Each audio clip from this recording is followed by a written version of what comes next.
Bismillahirrahmanirrahim. Assalamualaikum warahmatullahi wabarakatuh. Bertemu kembali bersama saya Ceng Bahar, dan seperti biasa pada kesempatan kali ini kita akan sama-sama melanjutkan tutorial pembelajaran kita, yaitu tentang Microsoft Excel untuk pemula. Pada pertemuan-pertemuan yang lalu kita telah menyelesaikan menu-menu yang ada di grup menu home ya, di menu home. Kita sudah belajar tentang grup menu clipboard, grup menu font, alignment, number, style, cell, dan juga grup menu editing.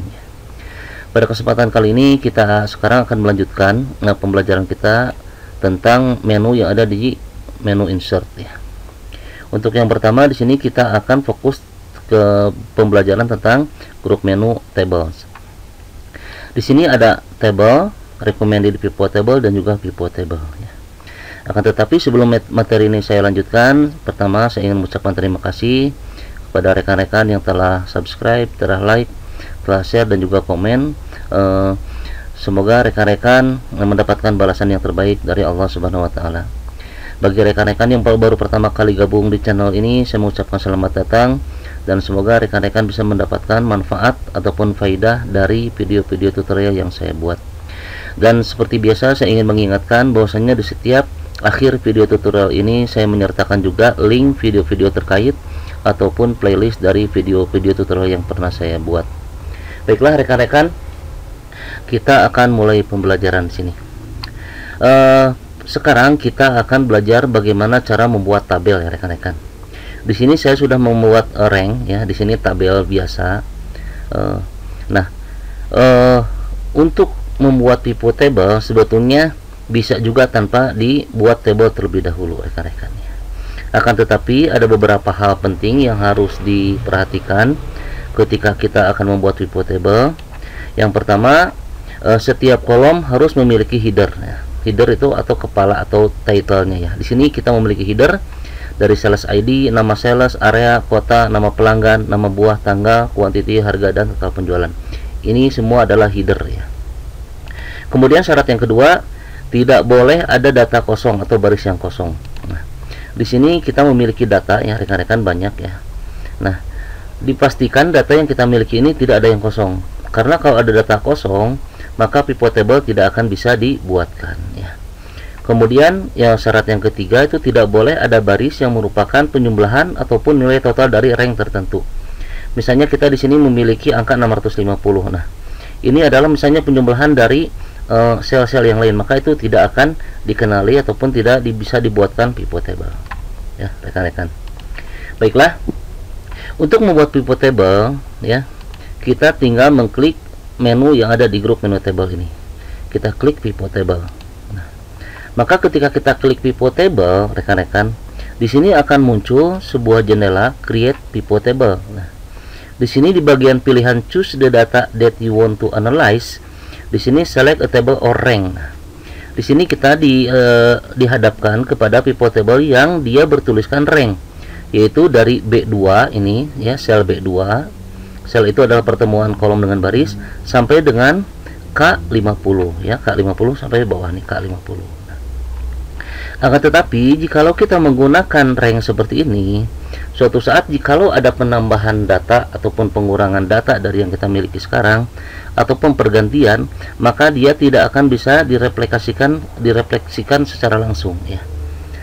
Jadi mesti ada tindakan-tindakan yang lebih lanjut. Nah, akan tetapi jikalau seandainya data yang kita miliki ini berupa tabel atau standar tabel yang dikenali oleh Microsoft Excel, maka ketika ada penambahan data ataupun pengurangan data, maka itu akan diimplementasikan secara langsung oleh Microsoft Excel.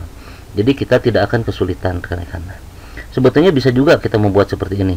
Akan tetapi dalam hal ini saya ingin memberikan cara yang terbaik ya bagi rekan-rekan. Baik, untuk yang ini kita cancel aja ya. Pertama, kita buat dulu tabel ya rekan-rekan. Di sini standar rank biasa ya. Ini adalah rank biasa yang bukan merupakan tabel.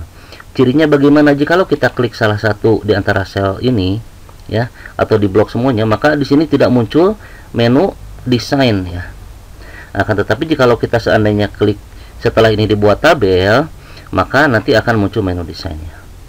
Coba sekarang kita caranya pertama kita klik salah satu ini kemudian klik menu tabel, atau kita bisa menekan Ctrl T ya. Nih di sini tabel, atau juga kita bisa menekan Ctrl T ya. Ini kita bisa blok seluruhnya rekan-rekan ya, blok seluruhnya, atau juga misalnya kita satu aja di sini di headernya aja ya, headernya aja, maka si Excel dia akan mengenali. Nah ini kita sudah terpilih nih semuanya, ditandai dengan garis yang bergerak nih, yang garis terputus-putus yang bergerak. Nah ini semua sudah dilingkari oleh si Microsoft Excel untuk dibuatkan tabel. Di sini ada menu pop-up Create Table.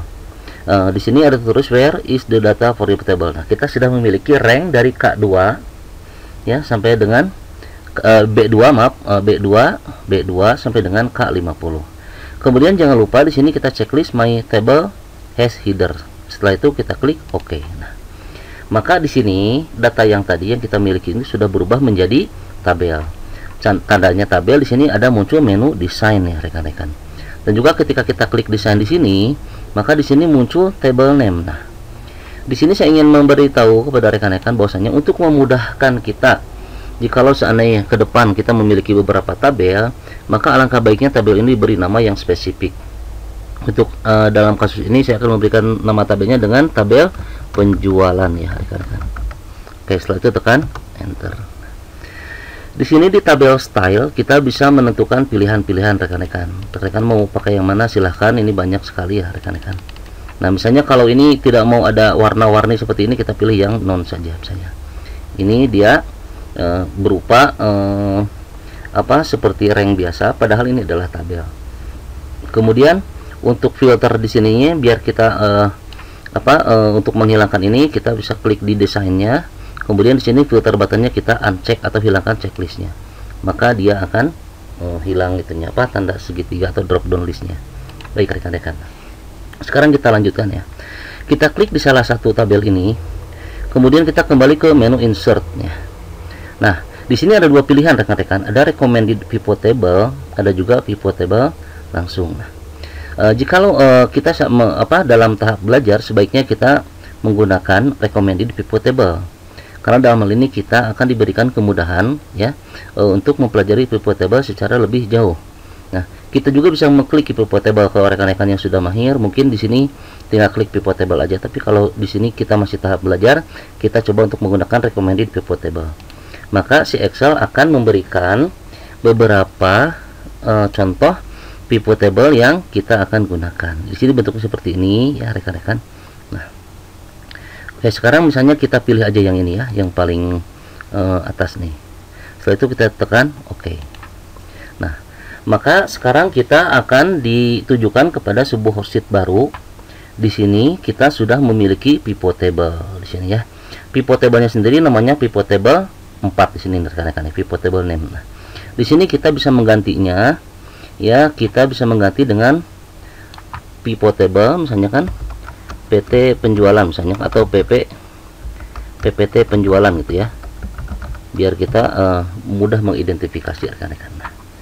Nah tadi yang list di sini hilang, field listnya. Kalau ingin menampilkan kembali, kita tinggal klik di area sebelah sini, maka dia akan muncul. Ini adalah field list, jadi daftar dari pivot table yang kita miliki.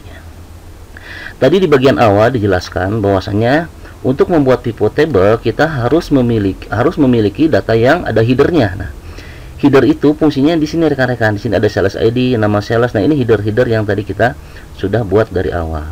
Jika seandainya tidak ada header, maka ini tidak akan bisa dibuatkan pivot table. Terus di sini ya ada setting rekan-rekan. Ini kan bawaan defaultnya dari Microsoft Excel. Kita juga bisa menggantinya jikalau seandainya kita ingin memerlukan area yang lebih luas, maka kita bisa memilih settingan yang kedua misalnya ini kita bisa menggesernya rekan-rekan. Nah ini bisa digeser ya.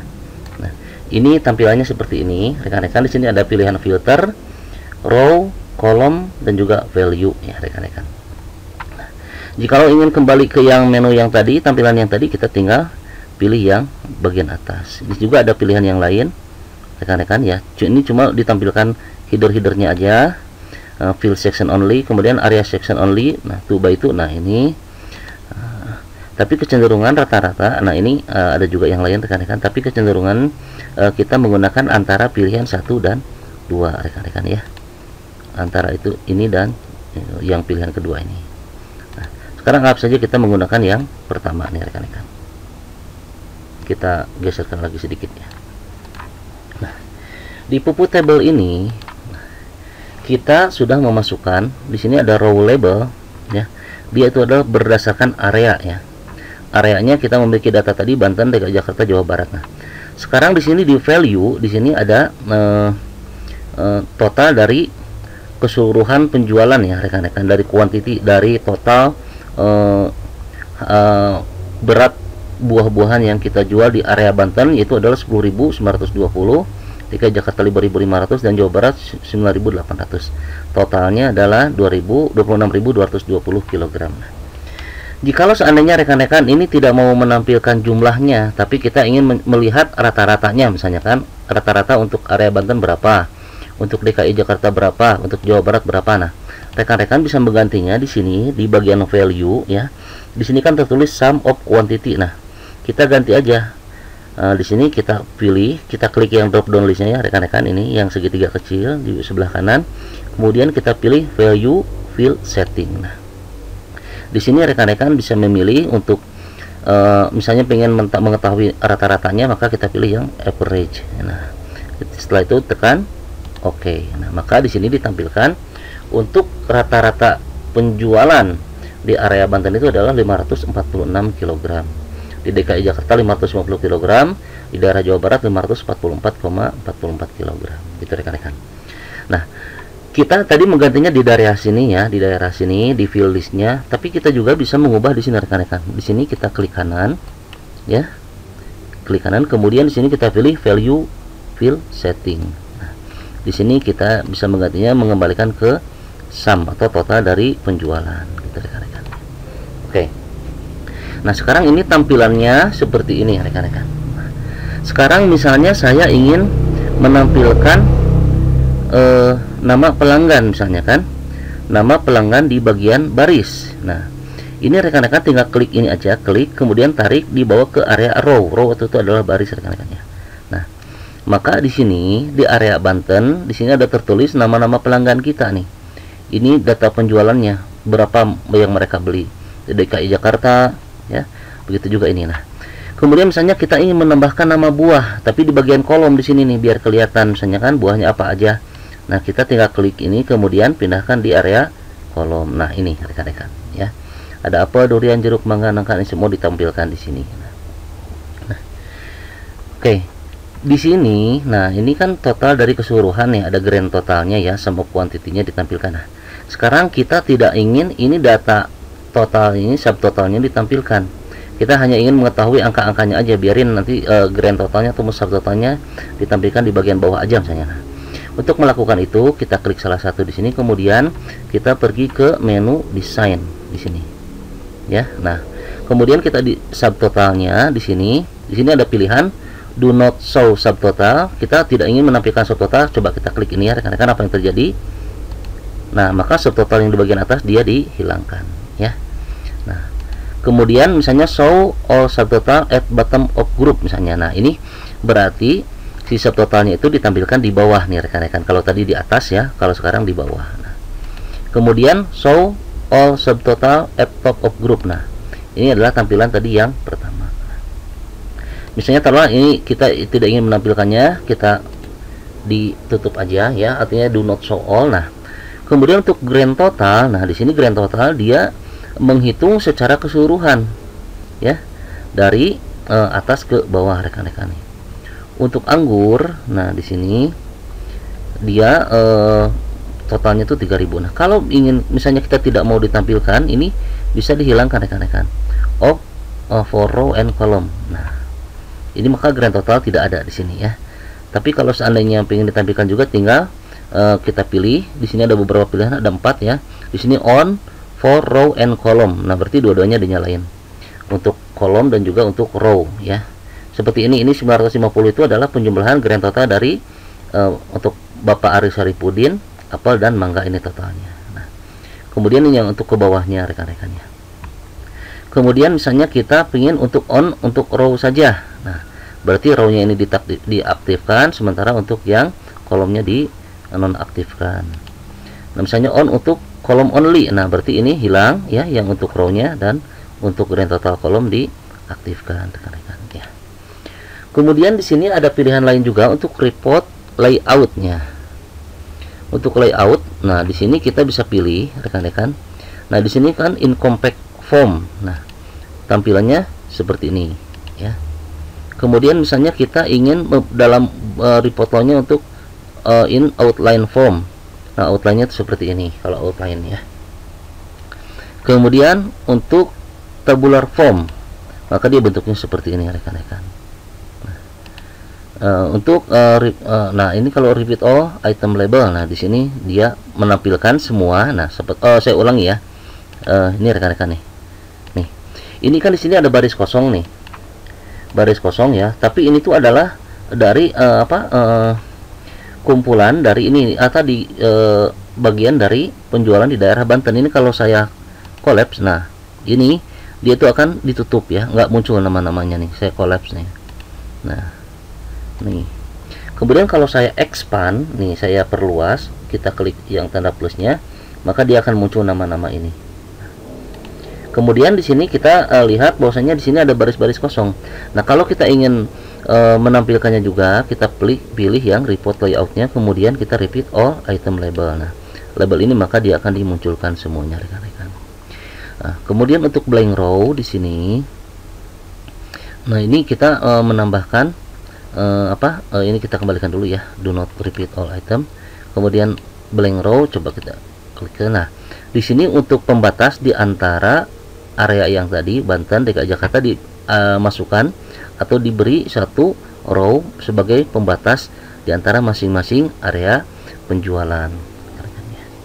Nah, kemudian misalnya di sini misalnya kita ingin melihat berdasarkan jangan quantity tapi harga misalnya kan, atau total penjualan. Nah, rekan-rekan bisa menjumlahkan ini total penjualan, masukkan aja ke sini nih.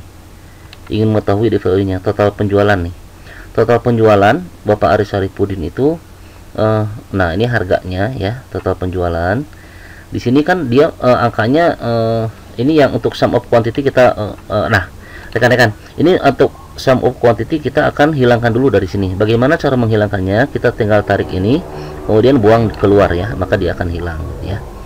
Tidak akan ditampilkan. Nah, kemudian di sini saya ingin mengubah ini nama ini jumlah harganya ini. Di sini kan tadi dari total penjualan dia tuh untuk Bapak Aris Saripudin untuk buah apel itu seharga itu 118 juta ya di sini, 18 juta. Nah, di sini kan nggak kelihatan nih, nggak ada rupiahnya, nggak ada pembatasnya. Nah, kita bisa klik di sini.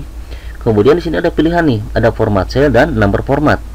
Nah, di sini hal penting rekan-rekan mohon diperhatikan. Rekan-rekan jangan memilih format cell karena ini hanya untuk cell saja. Ya, untuk tabel aja. Nah, kalau ini kita pilih yang number format di sini. Kemudian untuk numbernya di sini kita masukin yang pembatas ribuan ya rekan-rekan untuk memudahkan. Nah, jadi di sini kelihatan tuh. Nah, maka di sini kelihatan 18 juta gitu. Ya. Kemudian ini 12.500.000. Nah, gitu rekan-rekan. Kemudian misalnya gini ya, sekarang ini untuk filter, untuk apa nih filter? Nah, misalnya kita ingin memfilter per area misalnya kan rekan-rekan. Nah, ini area di ini sementara ini kan ada di bagian row. Nah, ini kita buang aja dulu ya, kita keluarin, saya klik, kemudian buang di area luar. Nah, maka di sini yang dimunculkan untuk baris, untuk row itu hanya nama pelanggan, kemudian untuk value total dari penjualan ya yang didapatkan, kemudian untuk kolomnya itu nama buah. Nah, sekarang kita ingin memfilter berdasarkan area misalnya rekan-rekan. Nah, maka kita pilih yang area ini ya, kemudian masukin di filter. Nah, maka di sini akan dimasukkan areanya. Di sini sementara ini defaultnya itu adalah all. Nah, kita klik drop down listnya. Nah, kemudian di sini ada pilihan Banten, DKI Jakarta, Jawa Barat. Nah, kita aktifkan yang select multiple item. Nah, supaya kita bisa memilih salah satu di antara 3 item ini. Misalnya kita hanya ingin menampilkan DKI Jakarta saja, klik OK, maka yang DKI Jakarta akan dimunculkan di sini ya. Kemudian misalnya kita ingin melihat yang Jawa Barat aja misalnya kan. Nah, maka Jawa Barat akan dimunculkan di sini. Nah, kemudian untuk yang Banten juga sama ya rekan-rekan. Nah, itu untuk filter ya. Nah, sementara ini kita biarkan aja all ya rekan-rekan ya. Oke. Nah, di sini kita hanya memiliki 3 area ya, 3 area. Nah, terus untuk memudahkan juga kita bisa menambahkan slicer ya rekan-rekan. Slicer itu apa? Slicer itu adalah salah satu tambahan menu ya yang memudahkan kita dalam pembuatan penentuan area. Misalnya kan tadi kan kita pilih di area sini, nah sekarang kita masukkan insert slicer ya. Nah, di sini kita ingin membuat slicer berdasarkan area saja, misalnya kan kita klik di sini. Nah, maka kalau tadi kita pilih dari sini ya untuk filternya, nah sekarang kita bisa memilih dari sini. Misalnya saya mau memilih yang area Banten, tinggal klik Banten ya. Misalnya DKI Jakarta, tinggal klik DKI Jakarta. Yang Jawa Barat, tinggal klik Jawa Barat. Nah, untuk mengembalikan semuanya datanya, kita tinggal delete filter ya. Nah, maka datanya dikembalikan. Ataupun misalnya kita ingin menambahkan slicer untuk nama salesnya misalnya kan. Nah, ini rekan-rekan pastikan terpilih ya sehingga file listnya itu muncul. Nah, kemudian ini untuk yang filter kita buang aja ya, kita tidak memerlukannya lagi karena kita sudah memiliki slicer. Kemudian kita analyze, kemudian insert slicer ya rekan-rekan. Kemudian kita sekarang ingin menampilkan berdasarkan nama sales. Nah, maka di sini nama sales ditampilkan. Untuk slicer ini ya kita klik kanan, di sini ada slicer setting rekan-rekan ya. Nah, di sini kita bisa melihat nama sales, bisa diurutkan berdasarkan alfabetik ya rekan-rekan. Nah, ini adalah, dan juga kita bisa menyembunyikan slicer yang tidak memiliki data gitu ya rekan-rekan. Nah, oke. Kemudian untuk optionnya di sini, nah ini kan nama settingan ya rekan-rekan. Di sini kita bisa menambahkan, misalnya ingin mencari berdasarkan Aditya Nugroho misalnya. Nah, berarti Aditya Nugroho itu dia sudah menjual kepada Pak Dayat, Bapak Dudung, dan Bapak Edi. Misalnya untuk Asep Suharyanto, nah dia sudah menjual kepada pelanggan-pelanggan ini.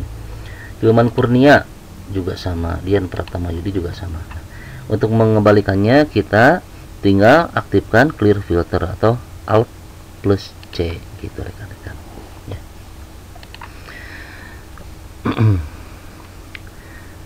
Nah, kemudian ini kita nanti untuk pembuatan slicer rekan-rekan silahkan disesuaikan dengan kebutuhan rekan-rekan ya. Nah, terus untuk di sini kita juga bisa menambahkan timeline rekan-rekan ya, timeline. Nah, di sini timeline itu kita untuk mengetahui tahun penjualan misalnya kan. Nah, di sini kita masukin timeline, kemudian kita lihat tanggal ya. Maka di sini dimunculkan nih rekan-rekan nih timeline nih ya, tanggal dari bulan Juni sampai dengan bulan Desember. Nah, ini tahun 2022. Nah, di sini juga ada 2021. Misalnya kita hanya ingin menampilkan yang bulan Februari aja misalnya kan. Nah, maka di sini bulan Februari itu hanya Bapak Aris Saripudin di tahun 2021. Misalnya di bulan Juni siapa aja. Nah, ini rekan-rekan ya. Jadi dengan slicer ini akan sangat membantu dalam pembuatan report ya. Report misalnya data penjualan untuk buah-buahan di area Banten, DKI Jakarta, dan juga Jawa Barat. Mungkin untuk kali ini kita cukupkan sekian rekan-rekan. Nah, takut terlalu panjang durasinya. Insya Allah nanti kita akan lanjutkan lagi pada pertemuan selanjutnya. Semoga rekan-rekan bisa memahami terhadap apa yang saya sampaikan. Sampai bertemu lagi. Assalamualaikum warahmatullahi wabarakatuh.